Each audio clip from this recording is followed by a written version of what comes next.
আওয়ামী লীগ কিন্তু একটা থাগিস অর্গানাইজেশন, সে রাজনৈতিক দল না, কিন্তু তার 15-20% ফিক্সড ভোট আছে। এরা কিন্তু বাংলাদেশের মানুষ। তারা আমার আপনার ভাই বোন, আত্মীয় স্বজন, পাড়া প্রতিবেশী, আমার আপনার স্থানীয় মহল্লায় সে চুলের দোকানের ব্যবসা করে, কাঠের ব্যবসা করে, সে গ্রোসারির বিজনেস করতেছে, সেই সমাজে থাকে। তাকে আপনি সাডেনলি নাই করে দিতে পারবেন না। আওয়ামী লীগ হচ্ছে একটা পলিটিক্যাল ডাইনোসর, যার বিলুপ্তি হয়ে গেছে, রাজনৈতিকভাবে মৃত্যু হয়ে গেছে। ডাইনোসর নামক প্রাণীটা যেমন হাজার হাজার বছর আগে বেঁচে ছিল বলে ধারণা করা হয়, তার কঙ্কাল বের করা হচ্ছে, তার কঙ্কালগুলোকে জোড়া দিয়ে পৃথিবীর বিভিন্ন মিউজিয়ামে, আমি নিজেও দেখে আসছি ইংল্যান্ডের মিউজিয়ামে, তাকে এটা জোড়া দিয়ে দেখানো হচ্ছে। বাংলাদেশের গণভবনে যে জাতীয় জাদুঘর করা হচ্ছে জুলাই আগস্টের গণ অভ্যুত্থানের, এখানে আওয়ামী লীগ নামক কঙ্কালটা একসময় দেখতে যাবে মানুষ। আওয়ামী লীগের রাজনীতি হচ্ছে মুসলিম লীগের মতো হয়ে গেছে, এবং সেটা আমি আরো বহু মাস আগে থেকেই বলছি। শেখ হাসিনা বেঁচে থাকা অবস্থায় বলেছি যে আওয়ামী লীগের কোনো রাজনৈতিক ফিউচার নাই, তার বাইরে আর বেঁচে থাকে না। এটা বলাই হয় যে পলিটিক্যালি ডেড, রাজনৈতিকভাবে সে মরে গেছে। তো সেই জায়গাতে আমরা বহুবার বলেছি তার অবস্থা ফিউচার হচ্ছে মুসলিম লীগের মতো। প্রশ্ন হচ্ছে যে কিডনি যখন নষ্ট হয়ে যায় তখন কিন্তু আপনার ডায়ালিসিস করতে হয়। ডায়ালিসিস করে একটা পর্যায়ে কিডনিটাকে বাঁচায় রাখা যায়, কিন্তু কখনো কখনো আবার মনে হচ্ছে যে দুইটা কিডনি আর নিতে পারছে না ডায়ালিসিস, কারণ এটা একটা প্রসেস, কমপ্লিকেটেড প্রসেস, তখন ট্রান্সপ্ল্যান্ট করতে হয়। আওয়ামী লীগকে যদি নির্বাচনে পুনর্বাসন করা অথবা রাজনীতিতে ফিরায় নিয়ে আসা অথবা কোনোভাবে আমাদের ভদ্রতা দেখায় তাকে ফ্যাসিবাদ থেকে আবার গণতন্ত্রের পথে উত্তরণ করবার চেষ্টা করানো হয়, এটা হচ্ছে ডায়ালিসিস করায় নিয়ে আসতে হবে, প্রপার ট্রান্সপ্ল্যান্ট করাইতে হবে।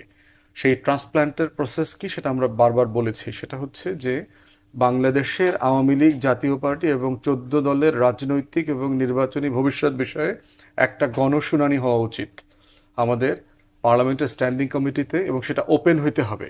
সেটা বিটিভি লাইভ করবে, ওয়েবসাইট থাকবে, যে কোনো নাগরিক গিয়ে সেখানে মতামত দিতে পারবে অথবা ইমেইলে তার মতামত দিতে পারবেন যে তাদের রাজনীতি এবং নির্বাচনের ভবিষ্যৎটা কি হবে। এই অনেকগুলো মডেল আছে যে আপনি চাইলে তাকে দ্বিতীয় বিশ্বযুদ্ধের পরে নুরেমবার্গ ট্রায়াল, টোকিও ট্রায়ালের পরবর্তীতে নাৎসিস এবং ফ্যাসিস্টদেরকে কি করা হয়েছে, তার দল, তার নাম, তার লোগো, মানে তার সে আগে থেকে প্রসার। দেখুন হলোকাস্ট ল আছে ইউরোপে, যে হলোকাস্টের এই বিষয়গুলো যে কোনোভাবে ডাইরেক্টলি ইনডাইরেক্টলি যদি কেউ প্রচার করবার চেষ্টা করে সে আইনগতভাবে দণ্ডনীয় অপরাধ করবে।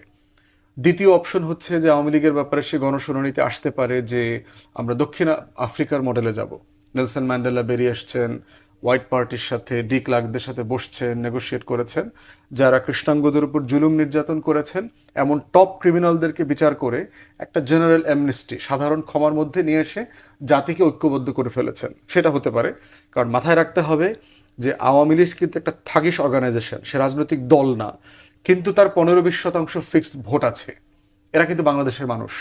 তারা আমার আপনার ভাই বোন, আত্মীয় স্বজন, পাড়া প্রতিবেশী, আমার আপনার স্থানীয় মহল্লায় সে চুলের দোকানের ব্যবসা করে, কাঠের ব্যবসা করে, সে গ্রোসারির বিজনেস করতেছে, সেই সমাজে থাকে। তাকে আপনি সাডেনলি নাই করে দিতে পারবেন না। অতএব ওই রিকনসিলিয়েশন আমরা যাব কিনা সেটা একমত হইতে হবে। থার্ড হচ্ছে যে গত 16 বছরে আওয়ামী লীগের যে সকল নেতা কর্মীরা টাকা পাচার এবং মানবতা বিরোধী অপরাধের সাথে জড়িত, ফৌজদারি অপরাধ করেছে, তাদেরকে রাজনীতি এবং নির্বাচন থেকে নিষিদ্ধ করে দেওয়া। ফোর্থ অপশন হতে পারে ইউনিয়ন পরিষদ থেকে শুরু করে এমপি মন্ত্রী পর্যন্ত আওয়ামী লীগের সকল পদস্থ নেতাকে আপনার নির্বাচন এবং রাজনীতিতে নিষিদ্ধ করে দেওয়া। পঞ্চমত হতে পারে যে তারা যেহেতু বাংলাদেশকে 3টা নির্বাচন থেকে বঞ্চিত করেছে, 14, 18 এবং 24-এ, জাতীয় পার্টি আওয়ামী লীগ এবং 14 দলকেও 3টা নির্বাচন থেকে বঞ্চিত করতে হবে। তারা অংশগ্রহণ করতে পারবে না, রাজনীতি করতে পারবে কিন্তু নির্বাচন করতে পারবে না। ষষ্ঠত আর একটা অপশন হতে পারে, যেহেতু আইসিটিতে গণহত্যা এবং মানবতা বিরোধী অপরাধের বিচার চলছে, ব্যক্তির পাশাপাশি জাজদের কাছেও অ্যাটর্নি জেনারেলের পক্ষ থেকে এবং চিফ প্রসিকিউটরের রাজনীতির ভবিষ্যতের ব্যাপারে, তাদের সংগঠনের অভিযুক্ততার ব্যাপারে মতামত চাওয়া যেতে পারে। কারণ আপনার মনে থাকবে যে মিটিংয়ের প্রেক্ষিতে 14 দলের মিটিং শেষে গণভবনে বাহিরে এসে কারফিউ ডিক্লেয়ার করা হয়েছিল, ইন্টারনেট শাটডাউন করে দেওয়া হইল এবং সেনাবাহিনীর শাসন জারি করা হইল, শুট অন সাইট পলিসির কথা বলে দেওয়া হয়েছে যে কারফিউ টাইমে কেউ বের হইলে তাকে গুলি করে মেরে ফেলা যাবে। অতএব 14 দল সবাই কালেকটিভলি কিন্তু আপনার এই গণহত্যা এবং মানবতা বিরোধী অপরাধের জন্য দায়ী সংগঠন আকারে, কারণ তারা একসাথে মিটিং করে ব্রিফিং করেছে। তো তো সেক্ষেত্রে আইসিটি মানবতা বিরোধী অপরাধের ট্রাইব্যুনাল এই ব্যাপারে একটা মতামত দিতে পারে যে 14 দলের শাস্তিটা কি হবে দল আকারে, ব্যক্তির বাইরে। তো এই রকম 6-7টা যে অপশন আমাদের সামনে হাজির আছে, আমরা কোনটা বেছে নেব অ্যাজ এ নেশন, জাতি হিসাবে আমি কোনটা বেছে নেব, সেটার জন্য আমার একটা গণশুনানি দরকার। গণশুনানির প্রেক্ষিতে আপনার একটা ঐক্যমত তৈরি হবে, জাতীয় মতামত তৈরি হবে, আলাপ তর্কের ভিতর থেকে এরা আসবে।